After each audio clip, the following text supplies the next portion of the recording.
What would you do if a stranger saved your life, but everyone warned you he might be your enemy? In 1887, when the Apache Wars still echoed across the Arizona Territory, most white settlers would rather shoot first and ask questions later. But Samuel Sam Morrison, a stubborn Irish rancher with more heart than sense, made a decision that would either prove his neighbors right about his foolishness or show them what true courage looked like. The stranger standing at his door wasn't just any Apache warrior. At nearly 7 feet tall with scars that told stories of battles fought and survived, Joseph Running Bear carried secrets that could destroy everything Sam had built. Yet when the winter storm hit and death seemed certain, Sam opened his door and offered his own bed to the man his community considered their greatest threat. Sometimes the biggest mistakes we make aren't the ones that destroy us. Sometimes they're the ones that save us from destroying ourselves. This is the true story of two men who discovered that friendship can bloom in the most impossible places, and that the color of a man's skin matters far less than the content of his character. But in a land where trust could mean the difference between life and death, Sam Morrison was about to learn that some gambles are worth taking, no matter what the cost. Samuel Morrison wiped the sweat from his forehead as he hammered the last nail into the fence post. The Arizona sun was merciless even in late October, and his water supply was running dangerously low. 3 years of drought had turned his once green pastures into cracked earth that looked more like the surface of the moon than rangeland. His cattle were getting thinner by the day, and he knew that if the rains didn't come soon, he'd lose everything he'd worked for since coming west from Boston 12 years ago. The sound of hoofbeats made him look up from his work. A dust cloud was approaching from the east, moving fast. Sam squinted against the glare and counted at least 6 riders. His heart began to race as he recognized the blue uniforms of the cavalry. In his experience, soldiers only rode hard when there was trouble, and in Apache territory, trouble usually meant death. Captain William Hayes reined in his horse just short of where Sam stood, his face grim beneath the brim of his campaign hat. The other soldiers spread out in a semicircle, their hands resting on their weapons. Sam had known Hayes for 2 years now, ever since the captain had been assigned to Fort Verde, and he'd never seen the man look so worried. "Sam, we've got a problem," Hayes said without dismounting. "There's been another raid. The Patterson family, about 15 miles south of here. House burned, livestock scattered." He paused, his jaw working as if the next words tasted bitter. "No se va ibis." Sam's stomach dropped. He'd known Jim Patterson, had traded cattle with him just last month. The man had a wife and 3 young children, the youngest barely walking. "Apache?" he asked, though he already knew the answer. "Has to be. We found tracks heading north toward the Mogollon Rim. Could be Geronimo's bunch, could be some of nature's warriors. Either way, they're moving this direction, and we think they might be looking for winter shelter in the high country." Hayes finally dismounted, his boots hitting the ground with a sound like a judge's gavel. "I'm ordering all the outlying ranches and homesteads to abandon their properties and come into the fort until we could track down this war party." Sam leaned against his fence post, his mind racing. Everything he owned was tied up in this land, and the cattle grazing on it. If he abandoned the ranch now, during the dry season, he'd lose half his herd to predators and the other half to rustlers. By the time the army deemed it safe to return, he'd have nothing left. "I appreciate the warning, Captain, but I'm staying," Sam said quietly. Hayes stepped closer, his voice dropping to an urgent whisper. "Sam, these aren't reservation Indians we're talking about. These are warriors who've been fighting for their lives for 20 years. They know every canyon, every waterhole, every place to set an ambush between here and Mexico. Jim Patterson was a good man with a rifle, and they killed him and his whole family without breaking a sweat." "I understand the danger," Sam replied, "but I've got 200 head of cattle scattered across 10,000 acres. If I leave them, I'll lose everything anyway.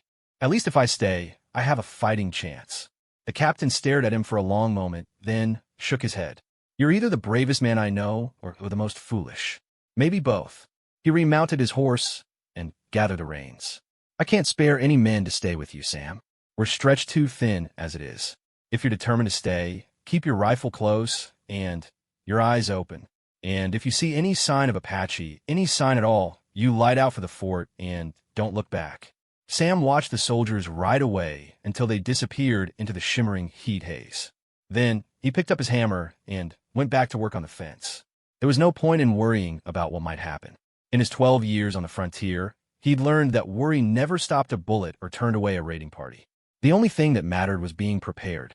That evening, as Sam sat on his porch cleaning his Winchester rifle, he thought about the conversation he'd had with his neighbor, Marcus Webb, just last week.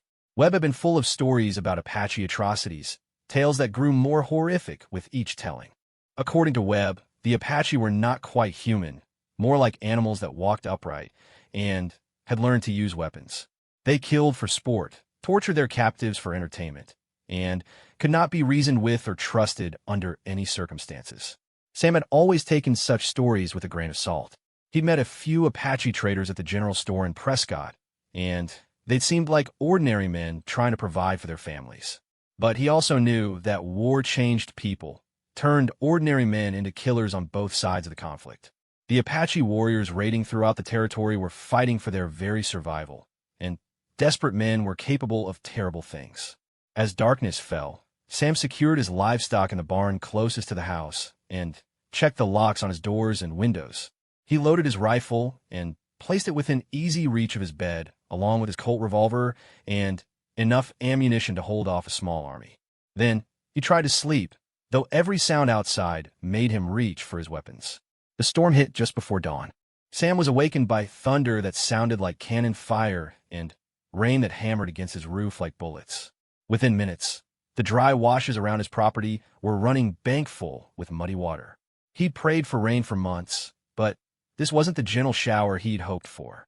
This was the kind of flash flood that could wash away buildings and drown livestock. He was pulling on his boots when he heard the pounding on his door.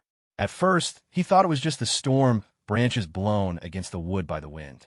But then he heard again, definitely someone knocking. Sam grabbed his rifle and approached the door carefully.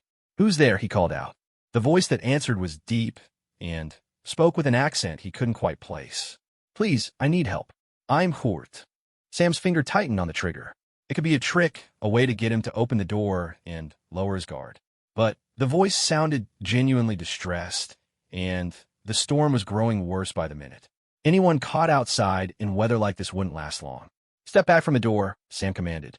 He unlatched the lock and opened it just a crack, peering out into the driving rain. What he saw nearly made him slam the door shut again. Standing on his porch, water streaming from his long black hair and buckskin clothing, was the largest Apache warrior Sam had ever seen. The man stood nearly 7 feet tall, with shoulders that seemed wide enough to fill the doorway. But it was the blood running down his left arm and the way he swayed on his feet that kept Sam from reaching for his rifle. "I mean no harm," the Apache said in English that was heavily accented but clear. "My horse threw me in the wash. I think my shoulder is broken." Sam stared at the man for several heartbeats, his mind racing. This could be one of the raiders Captain Hayes had warned him about. The man could be lying about his injury, could have weapons hidden under his wet clothing. Opening the door wider could be the last mistake Sam Morrison ever made. But looking into the Apache's eyes, Sam saw something that made him hesitate. There was pain there, yes, but also a kind of resigned dignity that spoke of a man who had accepted whatever fate awaited him. This wasn't the look of a killer preparing to strike. This was the look of a human being asking for help from another human being. Sam made his decision. He stepped back and opened the door wide. "Come in," he said, "but keep your hands where I can see them." The Apache warrior stepped across the threshold, leaving puddles of muddy water on Sam's wooden floor. Up close, Sam could see that the man was older than he'd first appeared, probably in his 40s, with graying streaks in his hair and lines around his eyes that spoke of years spent squinting into the desert sun. His left arm hung at an odd angle, and blood was seeping through a tear in his buckskin shirt. "Thank you," the Apache said simply. "My name is Joseph Running Bear." Sam nodded, but didn't lower his rifle. "Sam Moriso. Let me take a look at that shoulder." Joseph carefully removed his shirt, revealing a muscular torso marked by old scars and fresh bruises. His left shoulder was definitely dislocated, the joint sitting several inches higher than it should have been. Sam had seen similar injuries before, usually from men thrown by horses or cattle. "I can put that back in place," Sam said, "but it's going to hurt like hell." Joseph nodded. "I have experienced pain before." Sam set down his rifle and helped Joseph sit in one of the chairs by his kitchen table. The process of relocating a dislocated shoulder was simple in theory, but brutal in practice. Sam had done it twice before, once on a cowhand who'd been thrown by a bronco, and once on himself after a particularly nasty fall. Take a deep breath and hold it, Sam instructed. Then, before Joseph could tense up, he grabbed the man's wrist and yanked hard while pushing up on the shoulder joint. The sound Joseph made was somewhere between a grunt and a roar, but the shoulder popped back into place with an audible click. Joseph's face went white, and for a moment Sam thought the big man might pass out, but he remained conscious and nodded his thanks. Better, Joseph said through gritted teeth. Much better. Sam fetched a bottle of whiskey from his cabinet and poured 2 generous shots. He handed one to Joseph and kept the other for himself. Both men drank without speaking. Outside, the storm continued to rage. Sam could hear trees creaking and snapping in the wind, and the rain showed no signs of letting up. Even if Joseph had wanted to leave, which Sam doubted given his injury, traveling in this weather would be suicidal. You'll have to stay until the storm passes, Sam said, making it sound more like a statement than an offer. Joseph nodded. I understand. I will sleep on the floor. Sam looked at the Apache warrior, taking in the man's obvious exhaustion, and the pain lines still etched around his eyes. Despite everything his neighbors had told him about Apache savagery, despite the warnings from Captain Hayes, despite the very real possibility that he was making the biggest mistake of his life, Sam found himself saying words that would change both their lives forever. Nonsense. You're injured and exhausted. You could take my bed. I'll sleep on the sofa. Joseph stared at him in surprise. You would give your bed to an Apache? I'd give my bed to any man who needed it more than I do, Sam replied. And right now, that's you. For the first time since entering the house, Joseph Running Bear smiled. It transformed his entire face, turning what had seemed like a mask of stoic endurance into something almost gentle. You're not like other white men I have met, he said. Maybe not, Sam agreed. But then, again, you're not like the Apache warriors I've heard about either. As the storm raged outside, and the 2 unlikely companions settled in for the night, neither man could have imagined how this simple act of kindness would ripple out to affect not just their own lives, but the lives of everyone in the territory. Sam Morrison had just made what his neighbors would surely call the biggest mistake of his life. Time would tell whether they were right. Sam woke before dawn to the smell of coffee and something cooking. For a moment, he was disoriented, forgetting about his unexpected house guest. Then he remembered and reached instinctively for his rifle, which he'd kept close to the sofa where he'd spent an uncomfortable night. In the kitchen, Joseph Running Bear was moving around with surprising grace for a man his size, especially one with an injured shoulder. He'd somehow managed to start a fire in the cook stove and was frying eggs in Sam's iron skillet. His long hair was tied back, and he'd found one of Sam's spare shirts, which stretched tight across his broad frame. I hope you do not mind, Joseph said without turning around. I thought I should prepare breakfast to repay your kindness. Sam set down his rifle and rubbed his stiff neck. How's the shoulder? Sore but functional. You did good work. Joseph turned and handed Sam a plate of eggs and bacon. Your storm has passed. Sam looked out the window and saw that Joseph was right. The sky was clear, painted in the soft colors of sunrise. Puddles of water reflected the light, and everything looked washed clean. The drought was broken, at least temporarily. Your horse? Sam asked. Gone. Probably halfway to Mexico by now, if the flash flood didn't get him. Joseph didn't sound particularly upset about this development. I will walk back to my people. That's a long walk, Sam observed. Where exactly are your people? Joseph hesitated for a moment, as if deciding how much to reveal. North, in the high country. We have a small camp near Oak Creek Canyon. Sam knew the area. It was rough country, perfect for hiding, but terrible for finding game or shelter during the winter months. You part of the raiding party that hit the Patterson Ranch? The question hung in the air between them like smoke from a gun barrel. Joseph's face became unreadable, the gentle expression from the night before replaced by the stoic mask Sam had first seen. No, Joseph said finally. My people are not raiders. We're trying to survive the winter without fighting. Then, who hit the Pattersons? Geronimo's warriors, most likely. Or perhaps Nature's band. They are angry men who have lost much. They strike out at anyone they can reach. Joseph set down his coffee cup and looked directly at Sam. My people want only to be left alone. Sam studied the Apache's face, looking for signs of deception. He'd become good at reading men during his years on the frontier, a skill that had kept him alive more than once. What he saw in Joseph's eyes wasn't the calculating coldness of a liar, but rather a deep weariness that spoke of a man carrying heavy burdens. "Why should I believe you?" Sam asked. "Because if I were one of the raiders, you would already be dead," Joseph replied matter-of-factly. "I could have killed you last night while you slept. I could kill you now, even with my injured shoulder. But I have no wish to harm you. You show me kindness when you could have shown me the barrel of your rifle. That means something to my people." Sam poured himself another cup of coffee and considered this. It was logical in a grim sort of way. If Joseph had wanted him dead, he'd had plenty of opportunities. And the fact that the Apache had cooked breakfast instead of cutting his throat did suggest peaceful intentions. "Tell me about your people," Sam said. "How many in your band?" 43 souls. Mostly women, children, and old men. "We have perhaps 12 warriors, counting myself." Joseph's voice carried a note of pride mixed with sadness. "We are what remains of the Tonto Apache. The rest are dead or on the reservation." Sam had heard of the Tonto Apache. They'd been one of the most peaceful bands, more interested in farming and hunting than raiding. Most had been forced onto the San Carlos reservation years ago, but apparently some had escaped or been overlooked. "Why not go to the reservation?" Sam asked. "At least there you'd have food and shelter." Joseph's laugh was bitter. "Have you seen San Carlos, Mr. Morrison? It is a place where Apache go to die slowly instead of quickly. The land is poisonous, the water bad, the food rotten when there's food at all. Children sicken and die there. Old people waste away. Warriors become drunkards or kill themselves rather than watch their family suffer." Sam had heard rumors about conditions on the reservation, but had dismissed most of them as exaggerations. Looking at Joseph's face now, he realized they might not have been exaggerations after all. "So you're trying to make it on your own," Sam said. "We're trying to live as our ancestors lived, off the land, taking only what we need to survive. But it becomes harder each year. The white settlers take more land, the soldiers patrol wider areas, and the game grows scarce."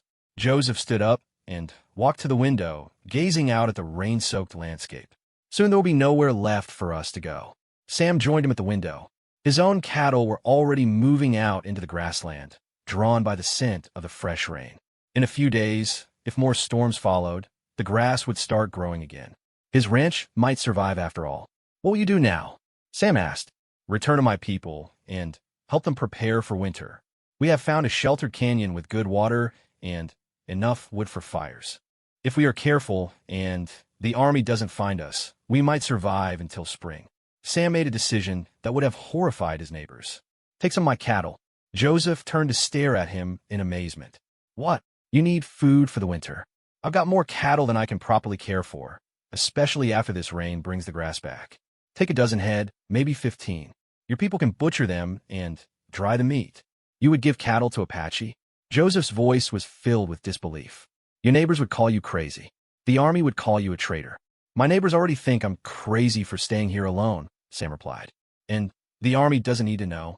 This ranch is isolated enough that nobody will notice a few missing cattle." Joseph was quiet for a long moment, clearly struggling with the implications of Sam's offer. Finally, he spoke. "Why would you do this?" Sam thought about the question. Why was he willing to help people he'd been taught to fear and distrust? Maybe it was because Joseph had proven that Apache were capable of kindness and honor. Maybe it was because Sam had always been a sucker for lost causes. Or maybe it was simply because it was the right thing to do. "Because you're trying to take care of your people, same as I'm trying to take care of mine," Sam said. "The way I see it, we're not that different." Joseph extended his hand, and Sam shook it. The Apache's grip was firm and calloused, the handshake of a man who'd spent his life working with his hands. "You are a good man, Sam Morrison," Joseph said. "If more white men were like you, there would be no need for this fighting. If more Apache were like you, people wouldn't be so quick to reach for their guns," Sam replied. They spent the rest of the morning moving cattle. Joseph proved to be an excellent horseman despite his injured shoulder, and his knowledge of animal behavior was impressive.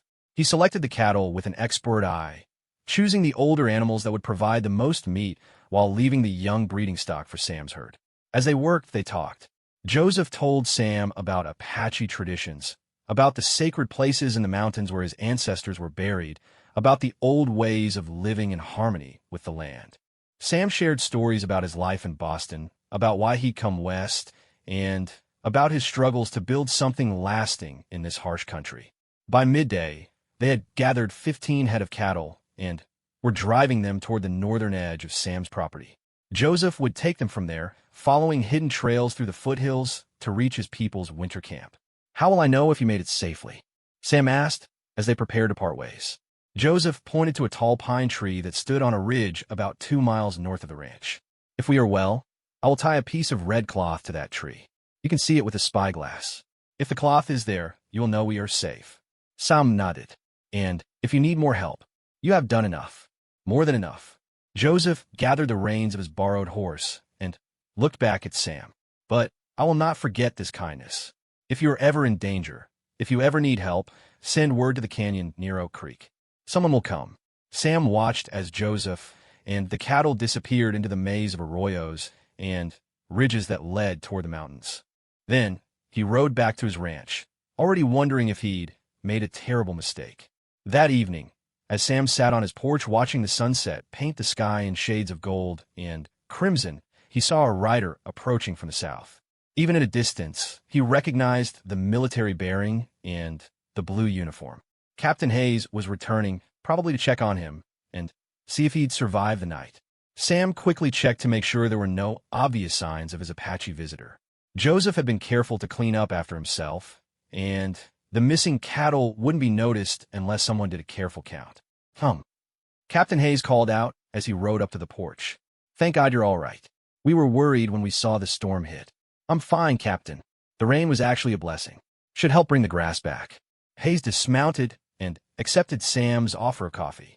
"We tracked the raiding party north toward the Mogollon Rim, but lost them in the rocks.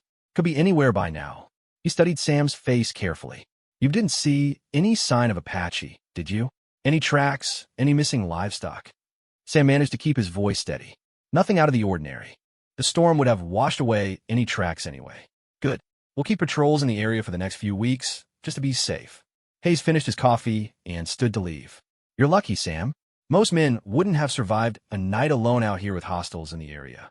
As the captain rode away, Sam thought about the irony of the situation. Hayes was right that most men wouldn't have survived the night, but not for the reasons the captain imagined. Sam had survived because he'd chosen to trust rather than fear, to show kindness rather than hostility. In doing so, he'd gained something far more valuable than the cattle he'd given away.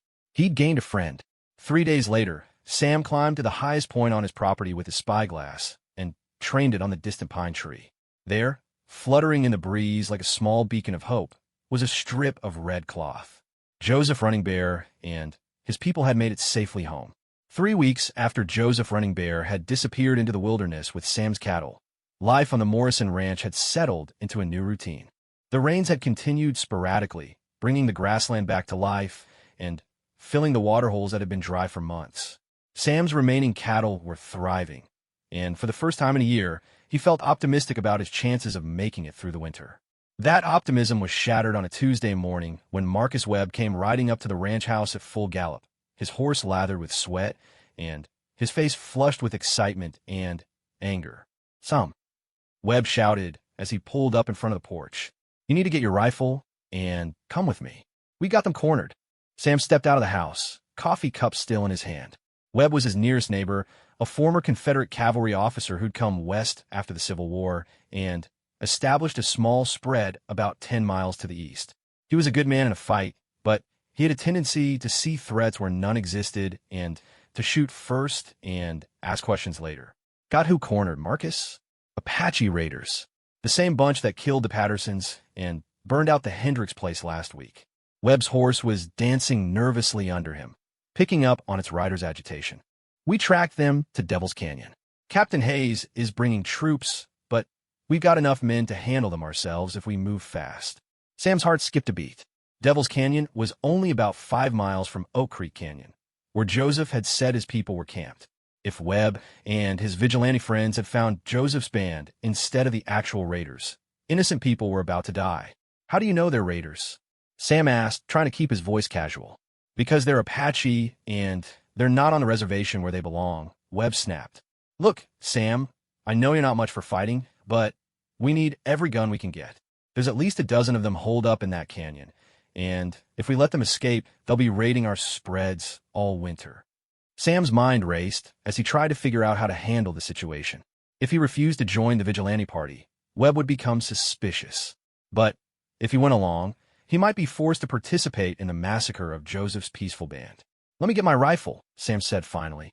"How many men do you have?" 15, counting you. Should be enough to finish the job." Webb's eyes glittered with anticipation.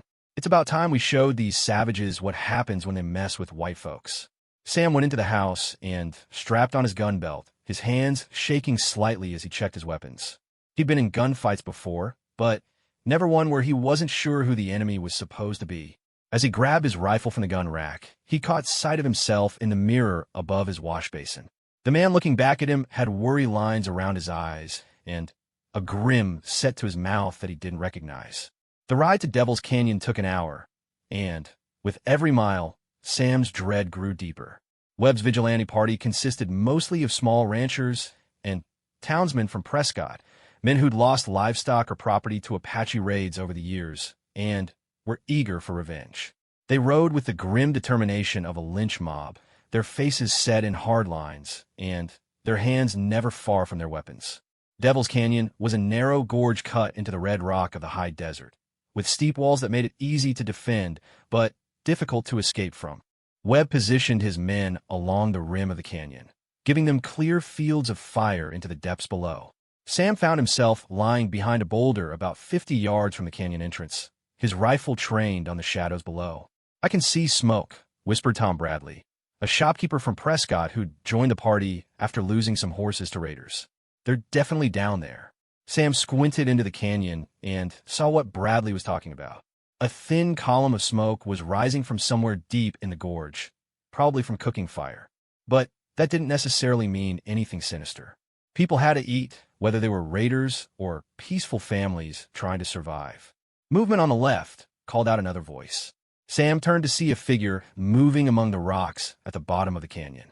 Even at a distance, he could tell it was an Apache by the distinctive buckskin clothing and the way the person moved, staying low and using the terrain for cover. Webb rose from his position behind a fallen log, his rifle ready. "That's them, boys. On my signal, we light them up. Don't let any of them escape." Sam's finger tightened on his rifle trigger, but he couldn't bring himself to aim at the figure below. What if it was Joseph, or one of the women or children from his band? The Apache in the canyon might be innocent people whose only crime was trying to live free from the reservation. "Wait," Sam called out, loud enough for the other men to hear. "Shouldn't we try to determine if they're actually hostile?" Webb turned to stare at him in disbelief. "They're Apache in war paint hiding in a canyon, Sam. What more do you need to know? I don't see any war paint from here. And this could be a hunting party or a family group trying to avoid trouble." Sam kept his voice steady, though his heart was pounding. "Maybe we should call out to them, give them a chance to surrender if they're peaceful." Several of the other men began to mutter among themselves. Sam could see that his suggestion wasn't popular. These men had come here expecting a fight, and they weren't interested in alternatives that might deprive them of their revenge. "Sam's right," said a voice from across the canyon rim. Everyone turned to see Jake Morrison, one of the older ranchers, lowering his rifle.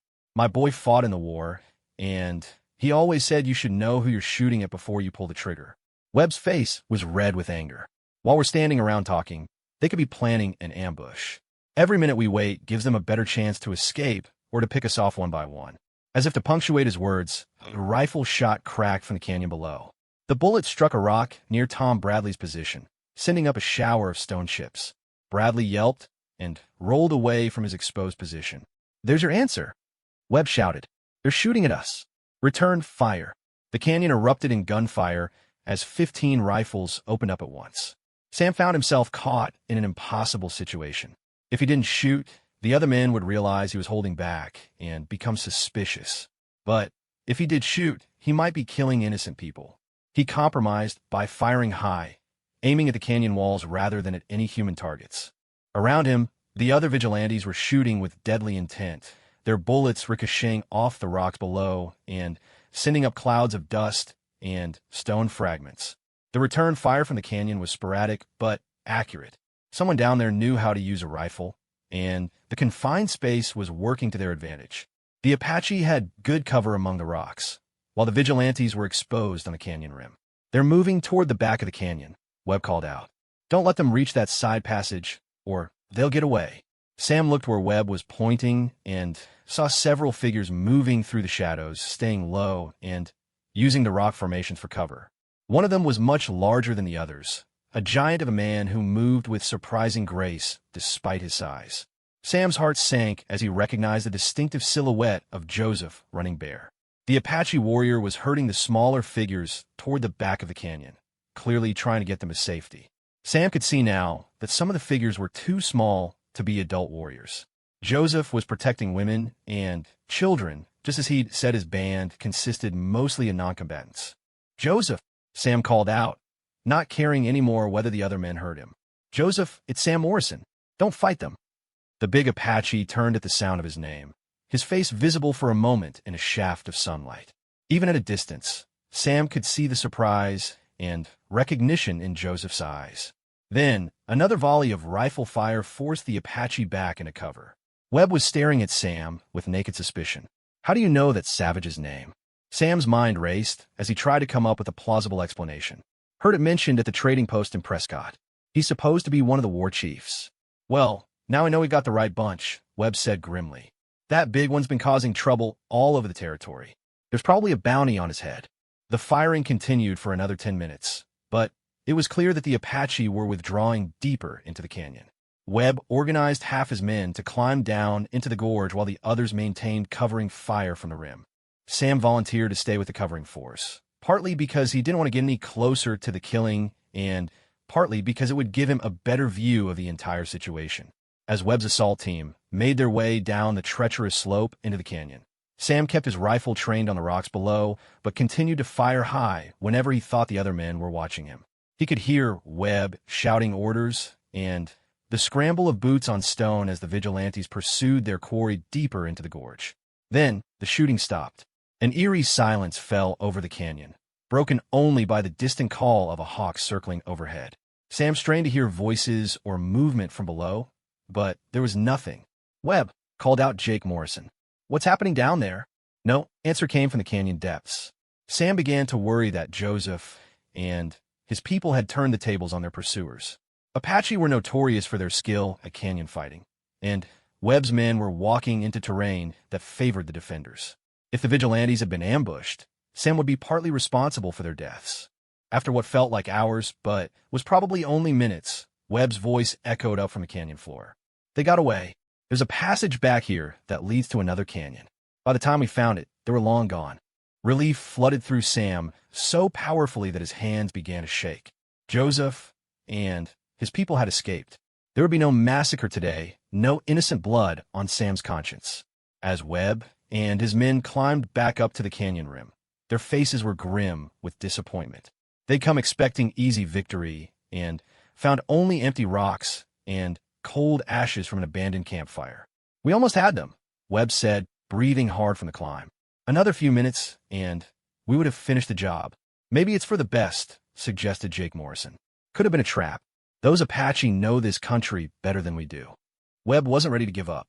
"We'll get Captain Hayes and his soldiers to track them down.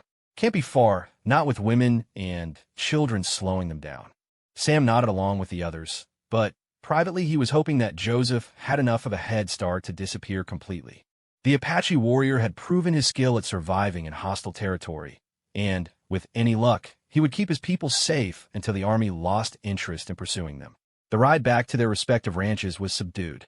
The vigilantes had tasted blood but hadn't been allowed to drink their fill, and the frustration was evident in their faces and posture. Sam kept quiet, afraid that his relief might show and raise more suspicions. As they reached the point where the trail split toward the different homesteads, Webb pulled his horse alongside Sam's. "You seemed mighty familiar with that Apache chief," Webb said casually. "Sure you never met him before?" Sam met the other man's gaze steadily. "I told you. I heard his name at the trading post. Why would I lie about something like that?" Webb studied him for a moment longer, then shrugged. "No reason, I guess. Just seemed strange, the way you called out to him. Thought if I could get him to surrender, we might take him alive. Dead Apache don't tell you where their camps are located. This seemed to satisfy Webb's curiosity. Good thinking. Next time we'll try to take one of them prisoner. As Sam rode the final miles to his ranch, he thought about what had happened in the canyon. Joseph and his people were alive and free, but they were also now fugitives with armed men actively hunting them. The situation was becoming more dangerous by the day. That evening, as Sam sat on his porch watching the stars emerge in the clear desert sky, he made a decision. Tomorrow, he would ride north toward Oak Creek Canyon. Joseph needed to know about the vigilante party and the army patrols that were searching for him. Maybe Sam could help the Apache band find a safer place to hide, or at least warn them about the increasing danger. He owed Joseph Running Bear that much. The Apache warrior had trusted him with his life, and Sam wasn't about to betray that trust now, even if it meant risking everything he'd worked for. Sam left his ranch before dawn, telling his hired hand, Pete Gonzalez, that he was riding to Prescott for supplies. It wasn't entirely a lie, since he would need to go to town eventually, but first he had to find Joseph Running Bear and warn him about the growing danger. The ride to Oak Creek Canyon took him through some of the most beautiful country in Arizona Territory, but Sam was too worried to appreciate the scenery. Red rock formations rose like ancient cathedrals from the desert floor, and the creek itself sparkled in the morning sun as it carved its way through stands of cottonwood and sycamore trees. Under different circumstances, it would have been a peaceful ride. Today, it felt like a journey into increasingly hostile territory. He found the Apache camp in a hidden canyon about a mile upstream from the main creek. Joseph had chosen the location well. It was invisible from the surrounding ridges and had only one narrow entrance that could be easily defended. Fresh water flowed year-round, and there was enough grass in the canyon bottom to support a few horses. Sam approached slowly, his hands visible and his rifle secured in its scabbard. He'd barely entered the canyon when 3 Apache warriors materialized from behind rocks and trees, their weapons trained on him. They were young men, probably in their 20s, with the lean, weathered look of people who'd spent their lives outdoors. "I'm looking for Joseph Running Bear," Sam called out in English. "Tell him Sam Morrison is here." One of the warriors disappeared back into the rocks, while the other 2 kept their rifles pointed at Sam's chest. Within minutes, Joseph emerged from a cluster of brush shelters near the creek, walking with the same quiet dignity Sam remembered from their first meeting. "Sam Morrison," Joseph said, his voice carrying a mixture of surprise and wariness. "You should not be here. It is dangerous for both of us." "That's why I came," Sam replied, dismounting from his horse. "To warn you about the danger. Marcus Webb and his vigilante group aren't going to give up. They're organizing a larger force, and Captain Hayes is bringing in more soldiers to help with the search." Joseph nodded grimly. "We know. Our scouts have seen the patrols. They're closing the circle around us." For the first time since arriving at the camp, Sam got a good look at Joseph's people. What he saw made his heart ache. These weren't the savage warriors that populated the stories told in saloons and around campfires. They were families, ordinary people trying to survive in extraordinary circumstances. Children played quietly near their mothers, their games subdued by the need to remain hidden. Old people sat in the shade, their faces carved by years of hardship, but their eyes still bright with intelligence and dignity. The warriors were outnumbered by women, children, and elders by at least 3 to 1. "How many fighting men do you have?" Sam asked. 8, counting myself. 3 others are too old to fight effectively, and 2 are barely more than boys. Joseph's expression was stoic, but Sam could see the weight of responsibility in his eyes. Not enough to fight the army and the vigilantes. "Then, you need to move. Get deeper into the mountains, find somewhere they can't follow. With winter coming, the high country will be impassable once the snows start. And we have old people and small children who cannot travel far or fast." Joseph gestured toward an elderly woman who was grinding corn near one of the shelters. "My grandmother is 83 years old.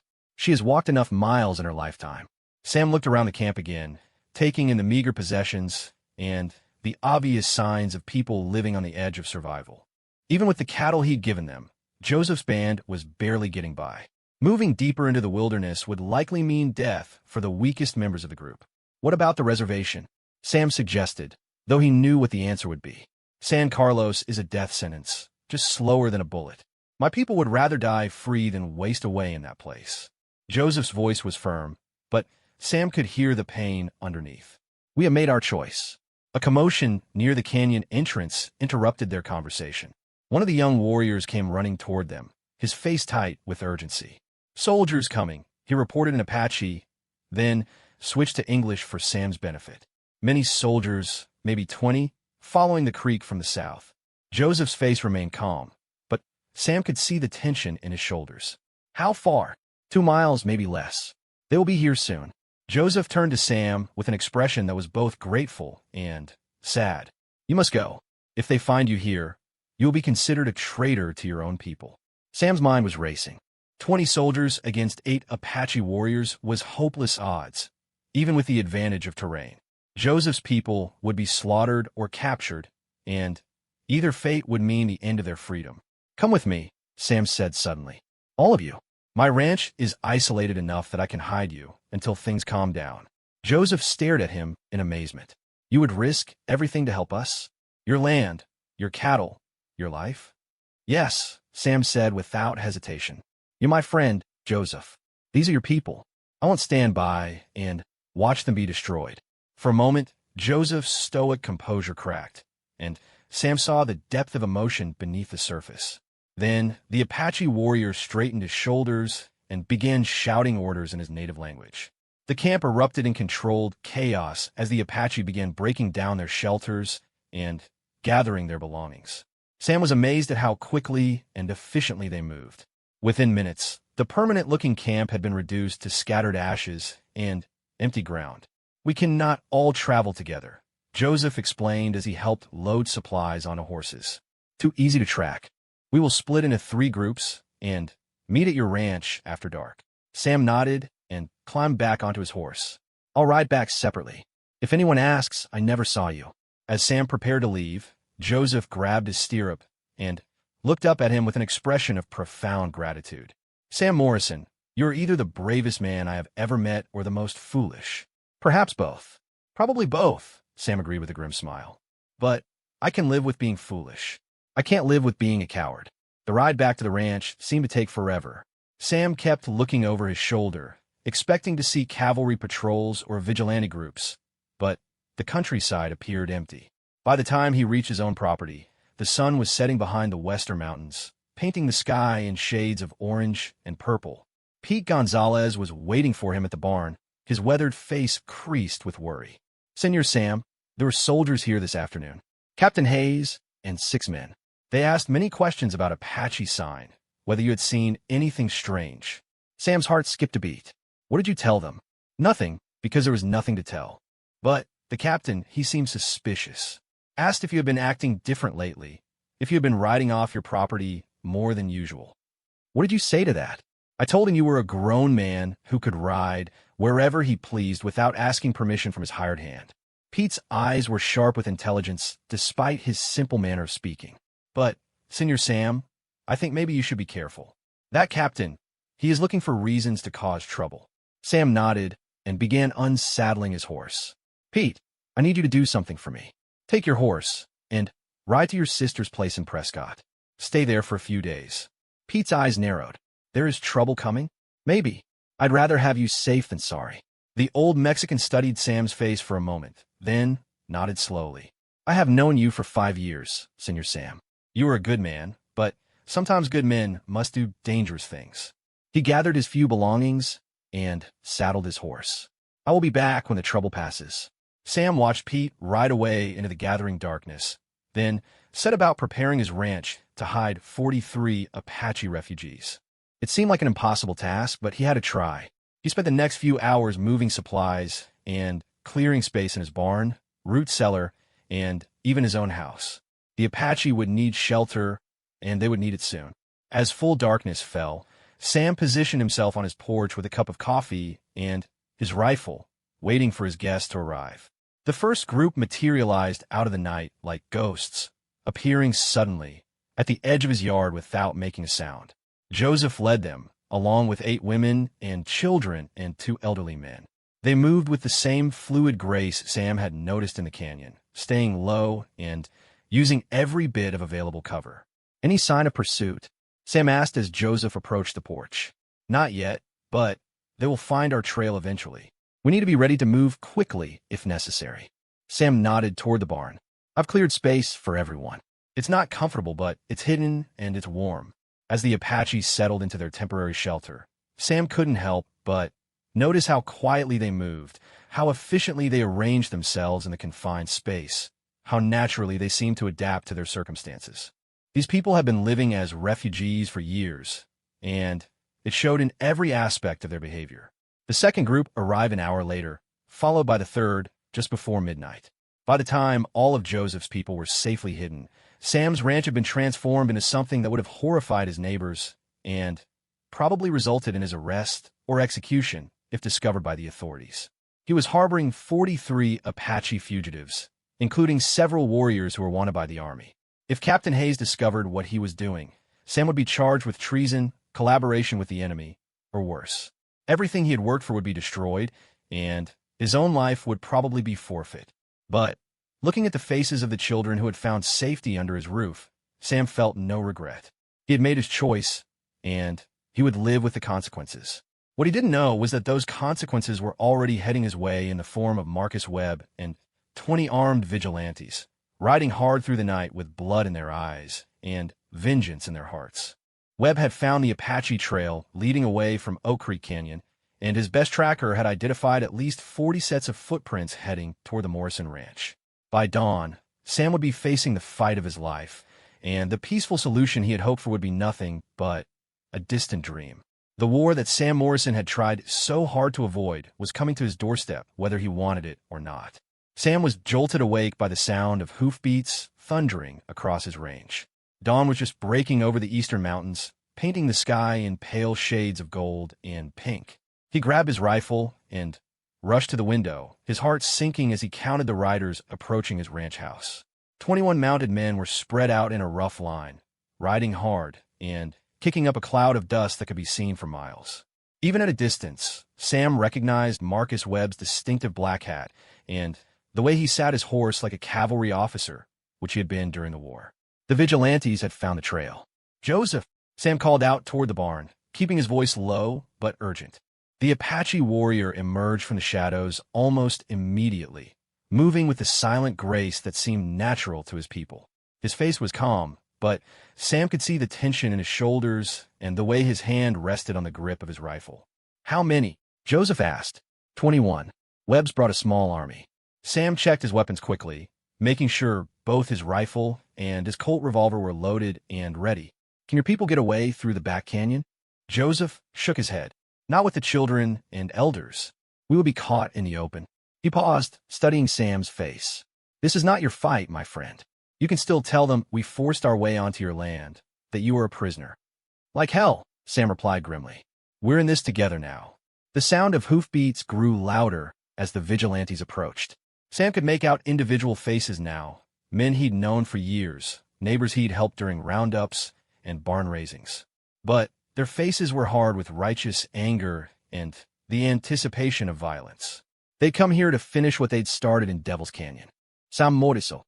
Webb's voice boomed across the yard as the vigilantes formed a rough semicircle in front of the house. "We know you've got Apache on your property. Send them out, and nobody gets hurt." Sam stepped onto his porch, rifle in hand, but not yet aimed at anyone. "What are you talking about, Marcus? There are no Apache here. Don't lie to me." Webb's face was red with anger. "We tracked them here from Oak Creek Canyon. 40 or more sets of footprints, all leading straight to your ranch. Where are they, Sam? I don't know what tracks you think you found, but this is still my land, and I'll thank you to get off it."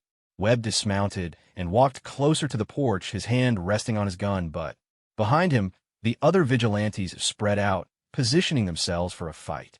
Sam recognized Tom Bradley, the shopkeeper from Prescott, and Jake Morrison, the older rancher who'd shown some sense during the canyon incident. But he also saw men he didn't know, hard-faced strangers who probably hired their guns out to whoever paid the best. "Sam, I've known you for 3 years, Webb said, his voice taking on a reasonable tone that was somehow more threatening than his earlier shouting. "You're a good man, but maybe you've gotten over your head here. Maybe these Apache threatened you, forced you to hide them. If that's the case, just say so, and we'll handle this quick and clean." Sam felt sweat beading on his forehead despite the cool morning air. He knew that Webb was offering him a way out, a chance to save his own skin by betraying Joseph and his people. All he had to do was step aside and let the vigilantes do their work. "There are no Apache on my land," Sam repeated, his voice steady despite his racing heart. Webb's eyes hardened.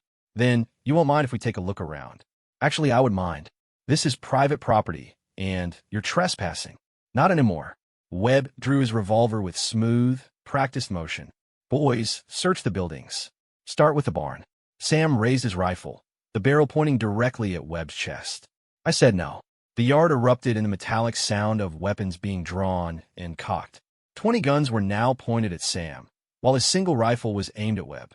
The odds were hopeless, but Sam didn't lower his weapon. "You're making a big mistake, Sam," Webb said softly.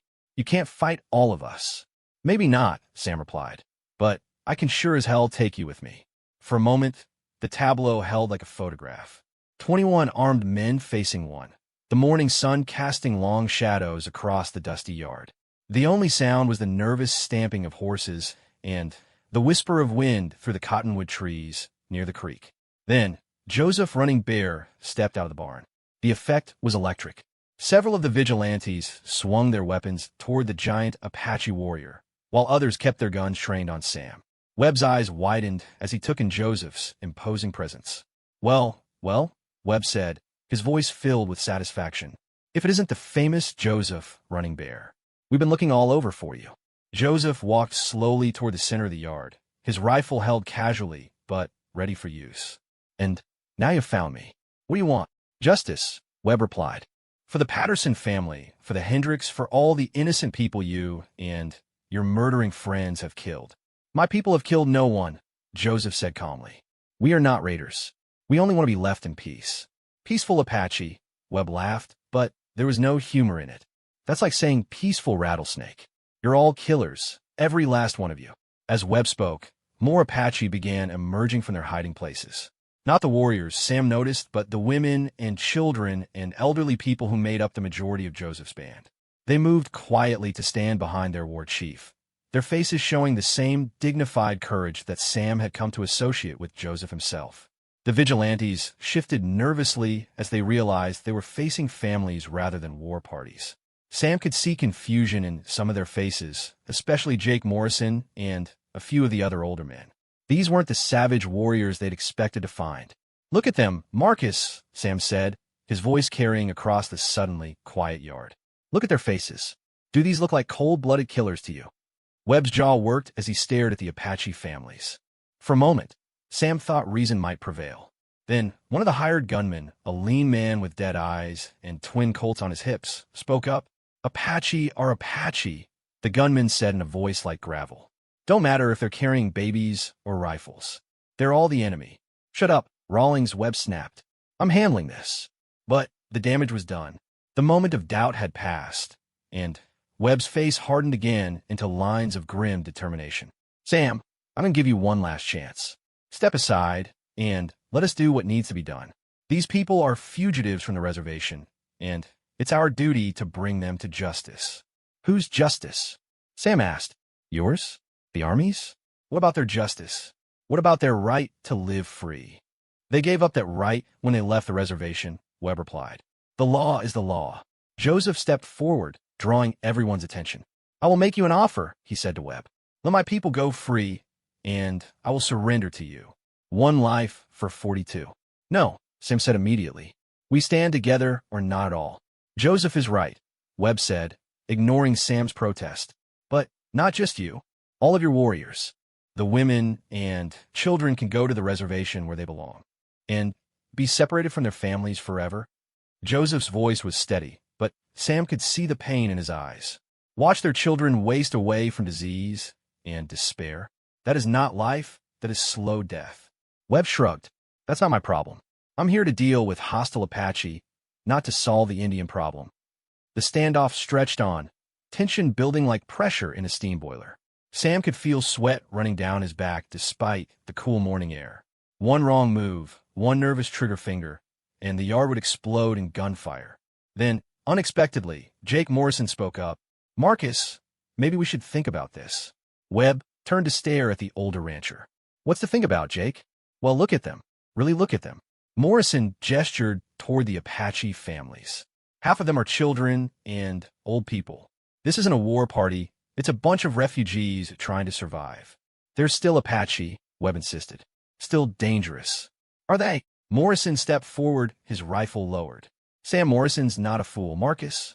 If these people were dangerous, you think he'd have them on his property with his house and barn full of them? Murmurs began to spread among the vigilantes as Morrison's words sank in.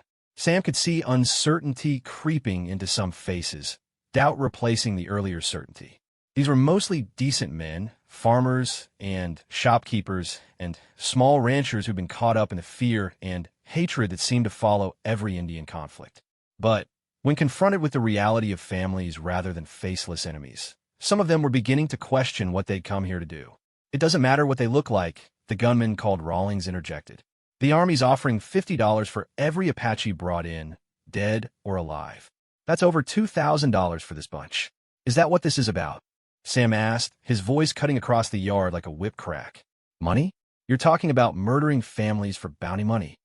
I'm talking about cleaning up this territory once and for all, Rawlings replied, his hands hovering over his guns.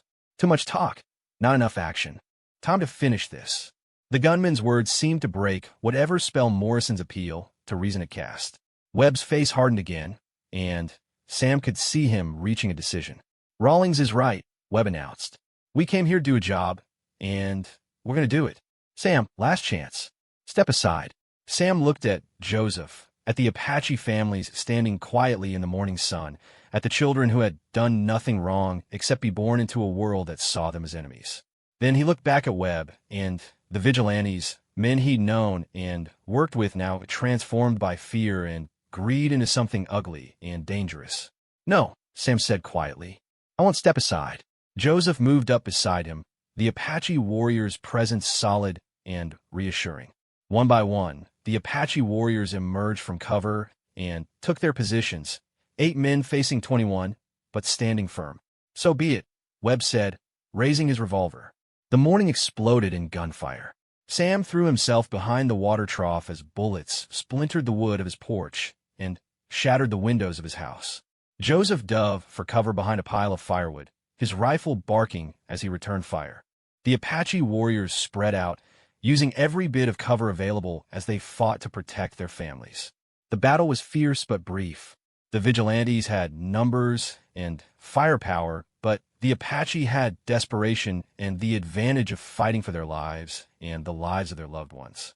Sam found himself shooting at men he'd shared meals with, trying not to kill them while defending the people who had become his responsibility. When the smoke cleared, 5 vigilantes lay dead or wounded in the dust, including the gunman Rawlings, who had taken one of Joseph's bullets through the heart. 3 Apache warriors were down, though 2 were only wounded. Webb himself had taken a bullet in the shoulder and was leaning against his horse, his face pale with shock and pain. It's over, Marcus, Sam called out, his rifle trained on the vigilante leader. Take your wounded and get off my land. Webb looked around at his scattered and demoralized force, then at the Apache families who had emerged from cover. The children were crying, and the women were tending to the wounded with calm efficiency that spoke of too much experience with violence. This isn't over, Sam, Webb said as he climbed painfully onto his horse. The Army will hear about this. You'll be branded a traitor. Maybe, Sam replied, but I'll be a live traitor with a clear conscience. As the vigilantes gathered their dead and wounded and rode away, Sam and Joseph stood together in the bullet-scarred yard, surveying the damage. The ranch house was peppered with holes, the barn was scorched by a bullet that had ignited some hay, and the peaceful morning had been shattered by violence. What now? Joseph asked. Sam looked at his Apache friend, at the families who had trusted him with their lives, at the wreckage of what had been his quiet, solitary existence. Then he smiled, surprising himself with how good it felt. Now we rebuild, Sam said. Together. This land is big enough for all of us, and I think it's time this territory learned that Apache and white folks can live side by side if they just try hard enough. Joseph nodded slowly. It will not be easy. There will be more trouble. Probably, Sam agreed. But some things are worth fighting for. 6 months later, Captain Hayes rode up to the Morrison Ranch on a routine patrol. What he found challenged everything he thought he knew about the Indian situation in Arizona Territory. Apache families were working side by side with Mexican vaqueros and white cowboys, bringing in cattle and tending crops. Children of all colors played together in the yard, and the whole operation ran with an efficiency that was remarkable.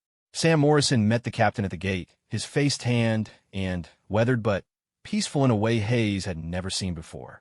"Afternoon, Captain," Sam said easily. "What brings you out this way?" Hayes looked around at the mixed community that had grown up around the ranch. "I heard rumors, but I had to see for myself." "You're harboring fugitive Apache, Sam." "I'm providing homes for American families," Sam corrected. "These people have committed no crimes except wanting to live free. And, as you can see, they're making this land better, not worse." Hayes studied the scene for a long moment. He'd been fighting Apache for 10 years, had seen the damage they could do when roused to war. But he'd also seen what reservation life did to proud people, how it broke their spirits and destroyed their culture. "The territorial government won't like this," Hayes said finally. "The territorial government doesn't have to live here," Sam replied. "We do, and we found a way to make it work." Joseph Running Bear emerged from the barn, leading a magnificent horse that gleamed in the afternoon sun. The Apache warrior had put on weight and looked healthier than Hayes had ever seen any reservation Indian look. "Captain Hayes," Joseph said with grave courtesy, "you are welcome to water your horses and rest in whatever shade you can find." Hayes accepted the offer, and as the afternoon wore on, he found himself talking with the Apache families, learning their stories and their hopes. What he discovered was that Sam Morrison had accomplished something that the Army and the territorial government had been unable to achieve in 20 years of warfare. He had found peace. When Hayes finally rode away as the sun was setting behind the western mountains, he carried with him a report that would cause considerable consternation in territorial headquarters. But he also carried something else. Hope that maybe, just maybe, there was a better way forward for all the peoples of the Arizona Territory. Sam Morrison had made what his neighbors called the biggest mistake of his life when he offered his bed to a giant Apache stranger on that stormy night months ago. But as he stood on his porch watching his mixed community settle in for another peaceful evening, Sam knew it had actually been the best decision he'd ever made. Sometimes the biggest risks lead to the greatest rewards. And sometimes friendship really can change the world one person at a time.